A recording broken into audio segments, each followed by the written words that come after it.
Does anybody else remember Wipeout? The 2008 show that was completely unhinged and had people going through absolute anguish each episode that would make them wish they were in purgatory. Can't stop talking about it now. Gross. Oh! Today we're talking about it because last week I randomly remembered that this show existed. So instead of studying for my exams, I decided to spend hours revisiting Wipeout. Priorities. Wipeout was a show that aired from 2008 to 2014. It had 7 seasons. And in this show, each episode you would have a bunch of contestants running across these obstacle courses that were designed to obliterate them in front of hundreds of thousands of viewers. You can do it! Oh! Whoever decided to put the sound effects in this show, they were doing a whole lot, okay? They would see someone face plant and they're like, add the neck break sound effect. Later, Johnny. Oh! Each episode had a new batch of contestants and a new winner. Now the winner would get $50,000. And for the literal iPad babies who have stumbled across this video, you know, the people who just started existing last year, Wipeout was like Mr. Beast, okay? Hey, working class person, do you want to compete for 50,000 beast bucks? Come on, working class person, compete for the money. Chase the carrot on a stick. We gotta get you on the big balls. You need to run.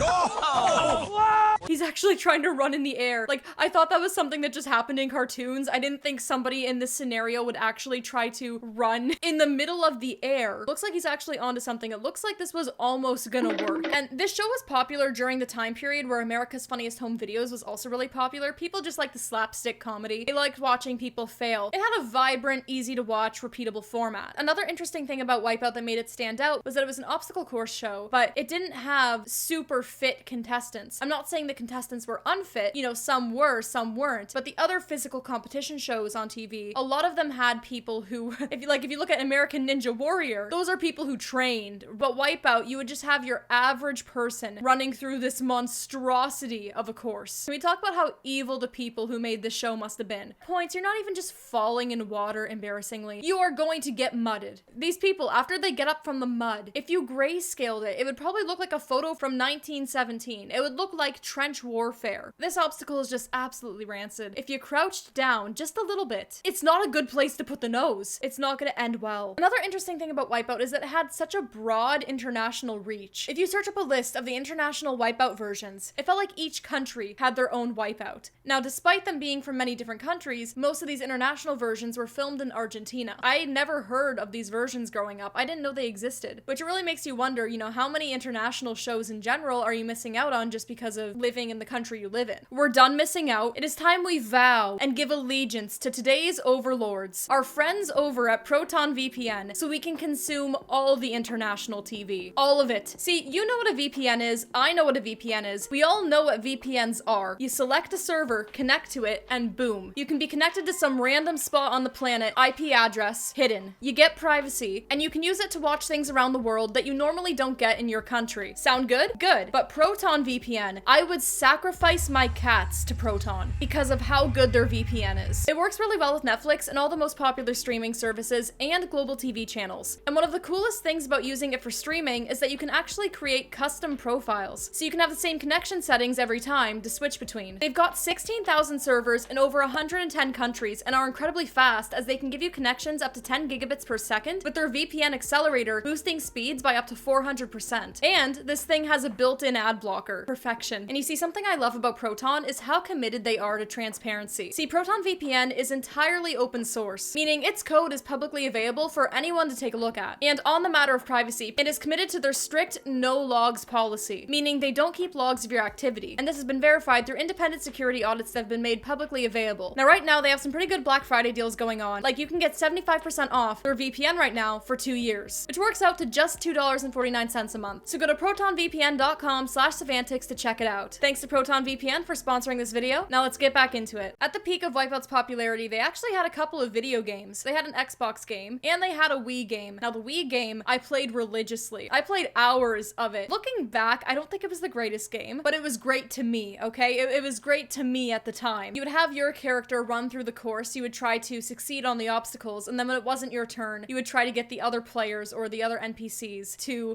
fall. The physics in this game were just golden. I could do that. Honestly, that thought is probably how most contestants ended up on this show. They were probably sitting at home watching TV. They saw the earlier seasons. They saw people absolutely failing on the obstacles and they thought, I could do that better. And then lo and behold, infinite supply of contestants. Now, for those of you watching, how far do you guys think you would get into the obstacle course? Because I feel like a lot of us probably overestimate our own abilities. I personally don't think I would get a step into it though. Like that first obstacle, right? I might get a single hop, maybe a skip, maybe a jump, but we're not getting any further. It is funny looking back at games you used to play when you were younger and seeing the graphics were not as good as you remember. I thought the graphics on these games were phenomenal, right? And I'm looking at YouTube videos right now. No, they were not. I think it's so funny to look at the splash texture on this Xbox game. It's just a PNG scaling up and fading out, and you can see it doing that all over the place. It was pretty standard at the time, but it's just funny that when I was younger, I didn't even notice it, right? I was just so immersed. Now, something interesting that a lot of people don't know is that there have been wipeouts before Wipeout. Wipeout 2008. Well, before that, there's the Most Extreme Elimination Challenge, which aired from 2003 to 2007, where you can see some people running through these outrageous courses while commentators crack jokes. But the funny thing about this show is that this show's footage is not its own. Its footage from an older show is actually from a Japanese show that aired in 1986 to 1990 called Takashi's Castle. And I have to say, after watching this show, I am infinitely more interested in it than I am Wipeout. Like, there's variety here, and there is drama, okay? There is drama in this show. Let me in! Here, get crushed by a boulder. That was so much better than Wipeout, though. Where are these people coming from? This doesn't look like a show anymore. I'm actually concerned about what's happening behind the scenes.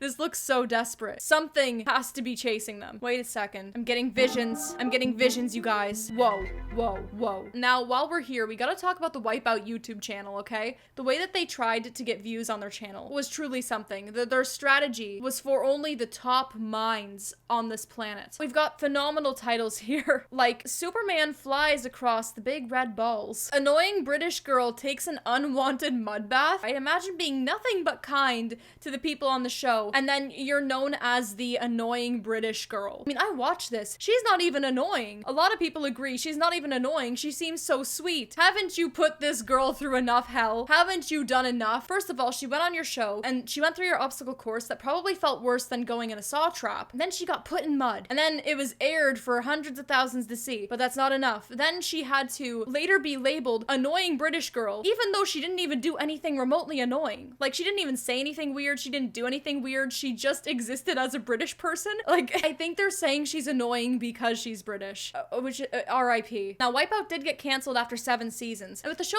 like Wipeout, you would think it would have gotten canceled for like some sort of safety fiasco. No, it had declining viewership. Its ratings were going down because, I mean, there's only so much you can do with it. They didn't really change it up. Once you've seen a couple episodes, you pretty much have seen them all, which isn't a problem for some people, right? Like, they can see 2 episodes and they want to see 50 of the exact same thing. But for a lot of people, right, when you're talking about the general public, like a television audience, they need some novelty in there. If it's too repetitive, it's gonna get boring. They're gonna tune out. And a lot of people have just said that the commentators cracking jokes throughout the whole episode, it was starting to get a bit stale. Now, something interesting. Wipeout actually got rebooted and it just got canceled. Like, I mean, just got canceled. If you're watching this video right after it came out, the Wipeout reboot has just perished. Its last air date was December 9th, 2025. There are 2 main hosts of this show, John Cena and Nicole Byer. Why are you guys here? Looking at the poster for the reboot, Nicole alone looks like Poseidon, who has unleashed hell upon these people and is laughing at them. It looks like it's gonna be pretty intense. But the first episode I decided to watch, I saw the strangest edit in it, okay? I saw the strangest edit. I guarantee this was some employee who's a furry who really wanted to sneak their work into here. Hey,